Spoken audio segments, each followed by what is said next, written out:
सोमनाथ में स्वाभिमान पर्व का आयोजन हुआ। सोमनाथ मंदिर में प्रधानमंत्री मोदी ने पूजा अर्चना की। शौर्य यात्रा में बोले प्रधानमंत्री मोदी, 16वीं शताब्दी के अंत में खिलजी ने हमला किया। न सोमनाथ नष्ट हुआ, न भारत नष्ट हुआ। कट्टरपंथी समझ नहीं पाए, सोमनाथ के नाम में अमृत है।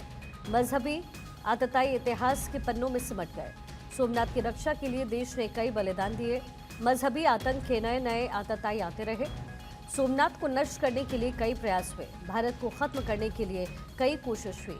आक्रांताओं ने सोचा सोमनाथ नष्ट हो गया, आतताई इतिहास में दफन हो गए। सोमनाथ वही है। हम तो जीव में शिव को देखते हैं, हम तो कंकड़ कंकड़ में शंकर देखते हैं।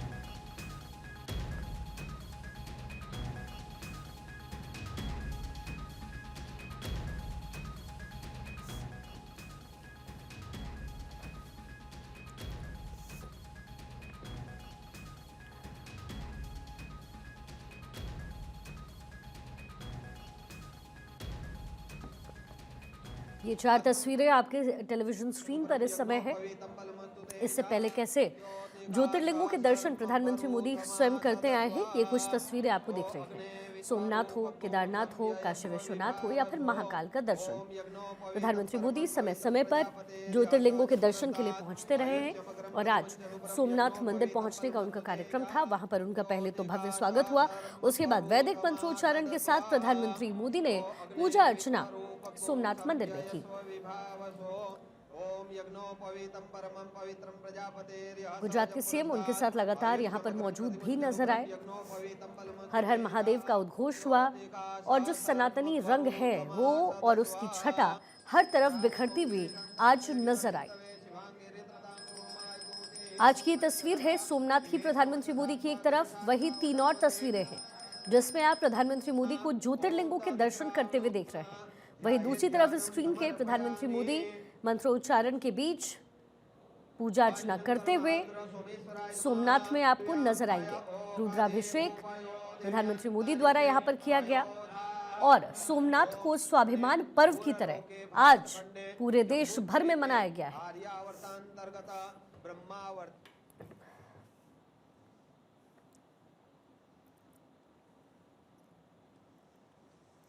कुछ तस्वीरें आज सुबह की हैं जब सोमनाथ मंदिर पहुंचे थे प्रधानमंत्री मोदी। लोगों की भारी भीड़ भी मंदिर के अगल बगल मौजूद थी। साथ ही भारत की जो परंपरा है वो विशेष रूप से आपको इन तस्वीरों में नजर आएगी। खुद ढोलकी बजाते हुए प्रधानमंत्री मोदी यहां नजर आए। तस्वीर आपके सामने।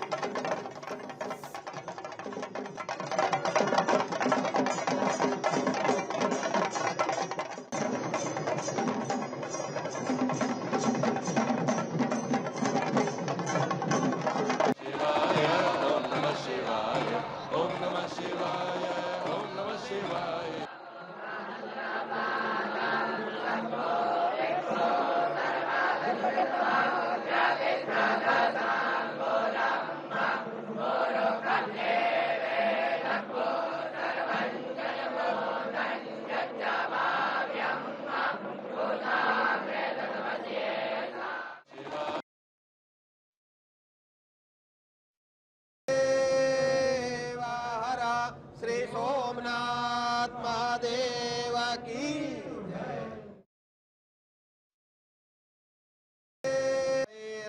ओम सप्तास्य संपरिदयत्रे सप्त समिदः कृताः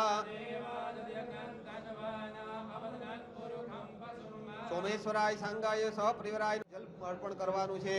मध्य पानीयम पूर्वापोषाणम पुनः भोजयेत्।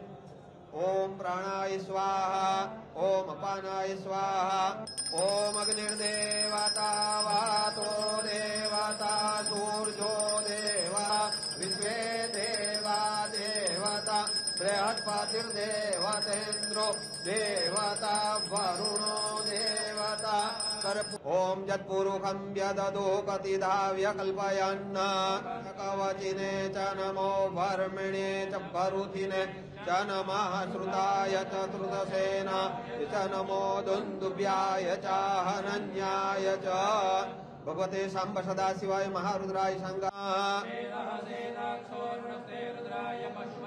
कर्णाजामा अवलिप्ता रौद्रा नभोरु ज्योतिका सहसर्म परूथमा सद स्वाहा ओ अग्ने विश्वरूपगो संयस्व विभावसो ओम यज्ञोपवीतं परमं पवित्रं प्रजापतेर्यः सहजं पुरस्तात् आयुष्यमग्रं प्रतिमुञ्च सुपरं यज्ञोपवीतं फलमस्तु ते जामि खोंगिरि संतास्ते विवर्यस्तवे शिवांगिरि ततां कुरुमाय कुरुते गुरुमं जगता शिवेन वचसा त्वा गिरिशाच्छा वदामते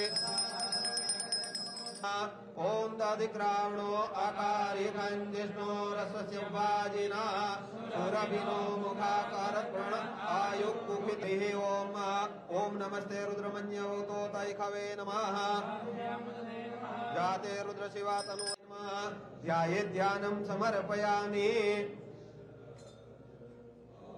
वाणी शंकर महारुद्र सोमेश्वराय नमः दिव्यां पाय ओखादे भूपयो दिव्यांतरिक्षे पयोधाः ओम त्र्यंबकं यजामहे सुगंधिं पुष्टि 13वीं शताब्दी के अंत में अलाउद्दीन खिलजी ने सोमनाथ पर फिर आक्रमण का दुस्साहस कर दिया। कहते हैं जालोर के रावल ने खिमजी सेनाओं से जमकर लोहा लिया। इसके बाद 14वीं शताब्दी की शुरुआत में जूनागढ़ के राजा द्वारा फिर से सोमनाथ की प्रतिष्ठा संपन्न कर दी गई। सोमनाथ मंदिर उसी विशाल समंदर के किनारे गगनचुंबी धर्म ध्वजा को थामे खड़ा है। सोमनाथ का ये शिखर मानव उद्घोष कर रहा है। तमाम आक्रांता सोमनाथ पर हमला कर रहे थे तो उन्हें लग रहा था कि उनकी तलवार सनातन सोमनाथ को जीत रही है। वो मजहबी कट्टरपंथी ये नहीं समझ पाए कि जिस सोमनाथ को वो नष्ट करना चाहते हैं उनके नाम में ही सोम अर्थात अमृत जुड़ा हुआ है। उसमें हलाहल को पीकर भी अमर रहने का विचार जुड़ा है। उसके भीतर सदा शिव महादेव के रूप में वो चैतन्य शक्ति प्रतिष्ठित है जो कल्याण कारक भी है और प्रचंड तांडव शिव ये शक्ति का स्रोत भी है। साथियों, ये समय चक्र है कि सोमनाथ को ध्वस्त करने की मंशा लेकर आए मजहबी आतताई आज इतिहास के कुछ पन्नों में सिमट कर रह गए हैं।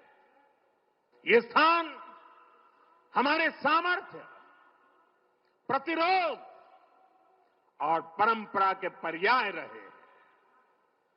लेकिन दुर्भाग्य से आजादी के बाद गुलामी की मानसिकता वाले लोगों ने उनसे पल्ला झाड़ने की कोशिश की। उस इतिहास को भुलाने के कुत्सित प्रयास हुए। हम जानते हैं सोमनाथ की रक्षा के लिए देश ने कैसे कैसे बलिदान दिए थे।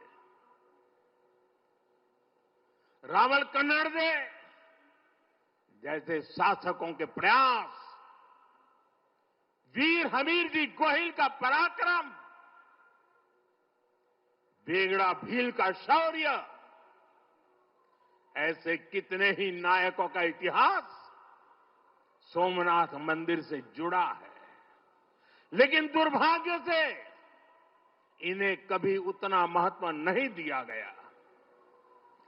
बल्कि आक्रमण के इतिहास को भी कुछ इतिहासकारों और राजनेताओं द्वारा व्हाइट वॉश करने की कोशिश की गई। आप उस इतिहास के बारे में कल्पना करिए। आज से 1000 साल पहले सन 1026 में सबसे पहले गजनी ने सोमनाथ मंदिर को तोड़ा। उसे लगा उसने सोमनाथ का वजूद मिटा दिया, लेकिन कुछ वर्षों के भीतर भीतर सोमनाथ का पुनर्निर्माण हो चुका था। 12वीं शताब्दी में राजा कुमारपाल ने मंदिर का भव्य जीर्णोद्धार करा दिया था। यानी सोमनाथ का इतिहास विनाश और पराजय का इतिहास नहीं है। ये इतिहास विजय और पुनर्निर्माण का है। हमारे पूर्वजों के पराक्रम का है, हमारे पूर्वजों के त्याग और बलिदान का है। आतताई आते रहे, मजहबी आतंक के नए नए आक्रमण होते रहे, लेकिन हर युग में सोमनाथ पुनः पुनः स्थापित होता रहा। जब गजनी से लेकर औरंगजेब तक तमाम आक्रांता सोमनाथ पर हमला कर रहे थे, तो उन्हें लग रहा था कि उनकी तलवार सनातन सोमनाथ को जीत रही है। वो मजहबी कट्टरपंथी ये नहीं समझ पाए कि जिस सोमनाथ को वो नष्ट करना चाहते हैं, उनके नाम में ही सोम अर्थात अमृत जुड़ा हुआ है। उसमें हलाहल को पीकर भी अमर रहने का विचार जुड़ा है। सोमनाथ का ये शिखर मानव उद्घोष कर रहा है, चंद्रशेखरम आश्रय मम किम करिष्यति वै यमः। अर्थात मैं चंद्रशेखर शिव पर आश्रित हूं, काल भी मेरा क्या कर लेगा। हम तो वो लोग हैं जो जीव में भी शिव को देखते हैं। उनसे हमारी आस्था को कोई कैसे डिगा सकता था। सोमनाथ में विराजमान महादेव, उनका एक नाम मृत्युंजय भी है। मृत्युंजय जिसने मृत्यु को जीत लिया हो, जो स्वयं काल स्वरूप है। यतो जायते पाल्यते येन विश्वम तमीस भजे लियते यत्र विश्वम। अर्थात ये सृष्टि उन्हीं से उत्पन्न होती है, उन्हीं में लय हो जाती है। हम मानते हैं त्वमेको जगत व्यापको विश्व रूप, यानी शिव पूरे जगत में व्याप्त है। इसलिए इस हम कण कण कंकड़ कंकड़ में भी उस शंकर को देखते हैं।